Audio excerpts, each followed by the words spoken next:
Hey yo, ça. Quand j'étais petit, j'avais énormément de problèmes d'insomnie. Ça avait un impact sur mon énergie au cours de la journée, forcément. Ça avait un impact sur mon appétit, je me mettais à manger de moins en moins. Ça avait un impact sur mes émotions, j'étais très colérique, très nerveux parce que je n'étais pas reposé. Et je me suis rendu compte récemment que depuis les dernières années, j'arrivais à m'endormir en 1 minute, juste grâce à un mélange de techniques que j'avais empilées les unes sur les autres pour développer cette technique pour s'endormir en 1 minute dans 100% des cas. La première chose à faire, je vais rentrer directement dans le vif du sujet des techniques parce que c'est des techniques qui sont très simples à appliquer, que vous pouvez littéralement appliquer aujourd'hui. La première chose, c'est en fait de choisir au moment où, ok, tu te rends compte que ça fait un petit moment que tu essayes de t'endormir, tu n'arrives pas à t'endormir, ou même tu as envie de le faire directement en rentrant dans ton lit parce que tu sais qu'il ne te reste pas beaucoup de temps de sommeil et que demain tu vas avoir une grosse journée. La première chose, c'est de prendre la décision toi-même, ok, maintenant je vais rentrer en exercice.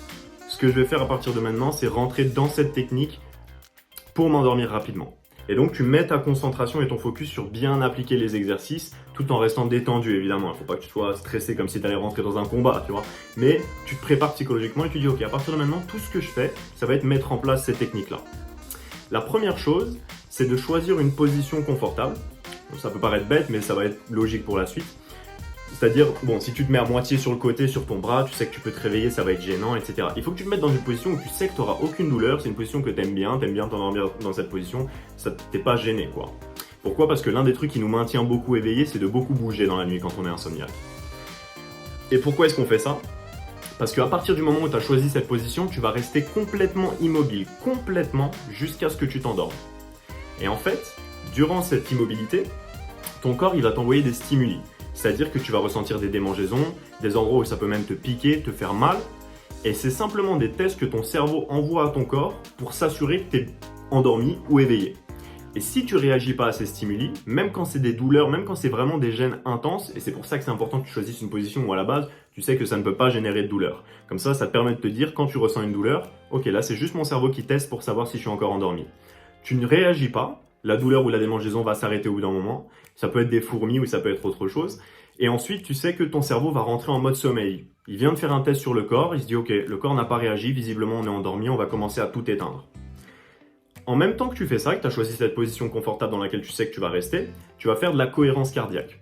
Donc la cohérence cardiaque, ça va faire simplement prendre conscience de sa respiration. Parce que la respiration, c'est quelque chose qu'on fait sans faire exprès au cours de la journée, qui se fait automatiquement. Un peu comme les battements du cœur. On ne réfléchit pas à comment notre cœur va battre. Là, pour la respiration, tu vas en prendre conscience et tu vas volontairement prendre des grandes inspirations, bloquer quand tu as inspiré, puis relâcher doucement. Essaye d'inspirer, non pas par le torse, mais par le ventre. C'est-à-dire que quand tu inspires, il faut que ce soit ton ventre qui se gonfle et non ton torse. Au départ, tu prends 3-4 grandes inspirations comme ça où tu prends bien ton temps. Et puis ensuite, tu peux respirer un petit peu plus normalement, mais essaye de respirer quand même un minimum profondément. Parce que le fait de respirer, d'avoir des respirations très courtes, c'est un des symptômes du stress et de la pression. Et en fait, ça envoie de la cortisol dans ton corps. Parce que ton corps pense que tu es stressé parce que tu respires comme une personne stressée, c'est-à-dire peu profondément. Donc plus tu respires profondément, plus ça aide à la détente. La troisième chose, c'est de ralentir tes pensées, en fait, de penser en slow motion. C'est-à-dire, tu penses comme ça. Peu importe ce que tu dis, peu importe si c'est une pensée que tu voulais vraiment avoir, ou peu importe si tu pensais à rien spécialement, tu vas te mettre à penser à des choses, peu importe ce que c'est, à un discours, à des paroles, et tu vas le dire très lentement, vraiment en slow motion. Ça va permettre de ralentir ton activité cérébrale. Parce que si tu devais t'endormir, donner une phrase, admettons tu es en train de parler et tu t'endors pendant ta phrase, c'est ce qui va se passer. Ta phrase, elle va se mettre à se rallonger, à ralentir, et tu vas t'endormir. Donc en fait, tu vas simplement mimer, tout simplement, une personne qui dort. Et c'est pour ça que ça va fonctionner, parce que tu vas faire croire à ton corps en utilisant la programmation neurolinguistique, donc la science du comportement physique et de la physiologie, tu vas faire croire à ton corps que tu es déjà endormi et t'endormir en 1 minute. Ça peut paraître très bête, mais ça fonctionne réellement. Et je t'invite à essayer et à me laisser dans les commentaires si tu es insomniaque ou quoi que ce soit. Je sais à quel point c'est chiant, je l'ai été vraiment pendant très longtemps, donc ça me ferait très plaisir d'apporter de la valeur. La dernière chose dont j'ai envie de parler rapidement, qui va pas être une technique mais qui va être quand même quelque chose d'extrêmement efficace selon moi pour le sommeil, ça me rappelle un petit peu le livre de Hal Elrod, Miracle Morning.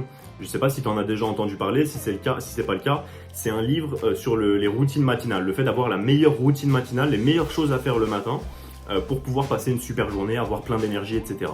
Et dans ce livre, moi ce qui m'avait étonné la première fois que je l'avais lu, c'est qu'il mentionne le fait que le meilleur moyen d'avoir une bonne routine matinale et un bon matin, ça va pas être dans la liste de techniques qu'il va donner, mais ça va être dans comment tu te sens le soir avant d'aller te coucher, à l'idée même de faire cette routine le lendemain. Tu vois, c'est plus tu es excité à l'idée de la routine que tu vas faire le lendemain, plus le lendemain matin, quand tu vas te réveiller, tu vas être excité.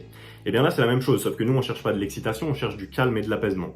Et une période de ma vie, quand j'avais 17, 18, 19, 20 ans, où j'étais en dissonance cognitive, plutôt aux alentours de mes 18-19 ans, à cause de mon travail qui me plaisait pas, de mes émotions, enfin j'étais un peu déprimé quoi.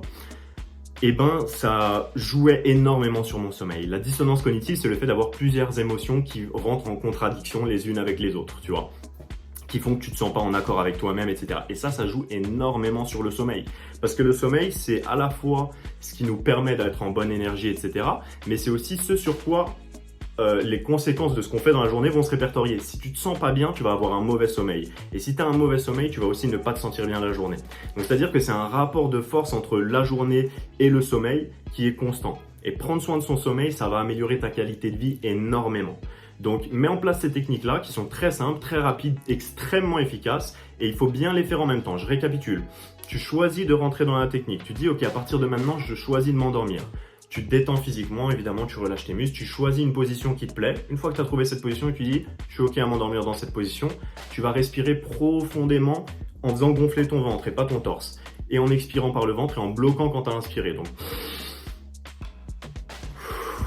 peut-être même plus longtemps que ça. Tu vas penser en slow motion et tu vas résister à travers du coup les stimuli que ton corps va t'envoyer pour s'assurer que tu es toujours réveillé. En moins de 2 minutes, tu es censé t'endormir. Moi, personnellement, ça fonctionne dans 100% des cas. La raison pour laquelle je fais cette vidéo maintenant, c'est justement parce que hier soir, à 22 ou 23 heures, j'ai bu une Red Bull alors que j'avais déjà bu une autre Red Bull et 2 cafés dans la journée. Enfin, j'avais abusé sur la caféine et j'avais du mal à m'endormir. C'était genre 1h du matin, j'étais toujours pas endormi alors que j'étais allé au lit à minuit, par exemple. Et je trouvais ça long et je me suis rappelé, je me suis dit, mais en fait, il suffit de faire cette technique consciemment. Parce que d'habitude, je la fais un petit peu inconsciemment. Cette fois, je me suis dit, justement, je prends la décision de rentrer dans l'exercice. En moins d'1 minute, j'étais endormi. C'est la dernière chose dont je me rappelle avant de m'être endormi. Donc, je sais que ça fonctionne et j'ai hâte que ça fonctionne sur toi.